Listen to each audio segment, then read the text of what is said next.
guys! Today I'm going to be reading Corduroy. Corduroy is a bear who once lived in the toy department of a big store. Day after day, he waited with all the other animals and dolls for somebody to come along and take him home. The store was always filled with shoppers buying all sorts of things, but no one ever seemed to want a small bear in green overalls. Then one morning, a little girl stopped and looked straight into Corduroy's bright eyes. "Oh, Mommy," she said, "look, there's the very bear I've always wanted." "Not today, dear," her mother sighed.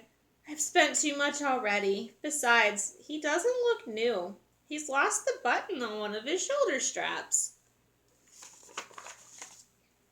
Corduroy watched them sadly as they walked away. "I didn't know I'd lost a button," he said to himself. "Tonight, I'll go see if I can find it."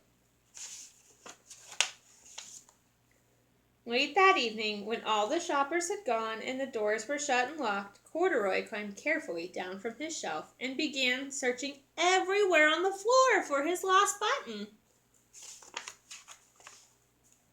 Suddenly, he felt the floor moving under him. Quite by accident, he had stepped on the escalator. And up he went. Could this be a mountain? He wondered. I think I've always wanted to climb a mountain. He stepped off the escalator as it reached the next floor, and there before his eyes was the most amazing sight. Tables and chairs and lamps and sofas and rows of beds. "This must be a palace," Corduroy gasped. "I guess I've always wanted to live in a palace."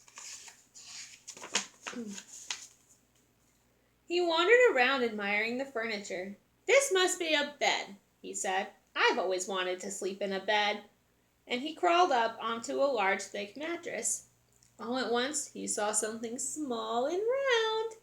"Why, here's my button!" he cried, and tried to pick it up. But like all the other buttons on the mattress, it was tied down tight.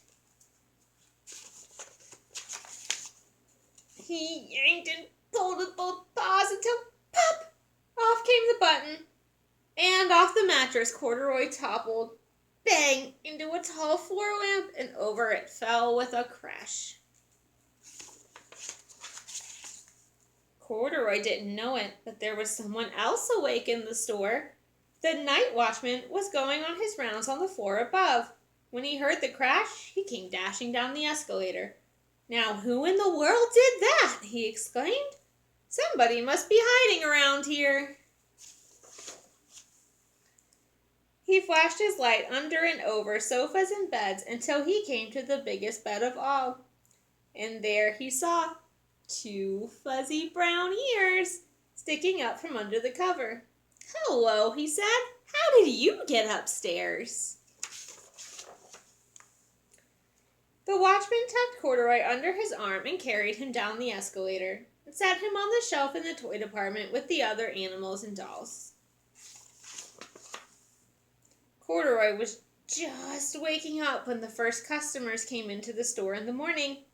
And there, looking at him with a wide, warm smile, was the little girl he'd seen only the day before. "I'm Lisa," she said, "and you're going to be my very own bear. Last night, I counted what I've saved in my piggy bank, and my mother said I could bring you home." "Shall I put him in a box for you?" the saleslady asked. "Oh, no, thank you," Lisa answered, and she carried Corduroy home in her arms.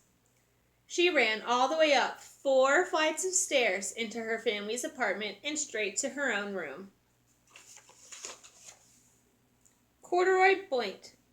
There was a chair, a chest of drawers, and alongside a girl-sized bed stood a little bed just the right size for him. The room was small, nothing like the enormous palace in the department store. "This must be home," he said. "I know I've always wanted a home." Lisa sat down with Corduroy on her lap and began to sew a button on his overalls. "I like you the way you are, she said, but you'll be more comfortable with your shoulder strap fastened. You must be a friend, said Corduroy. I've always wanted a friend. Me too, said Lisa, and gave him a big hug. The end. If you like that story, show me those wiggly fingers. All right, guys, stay safe, and I'll see you soon. Bye!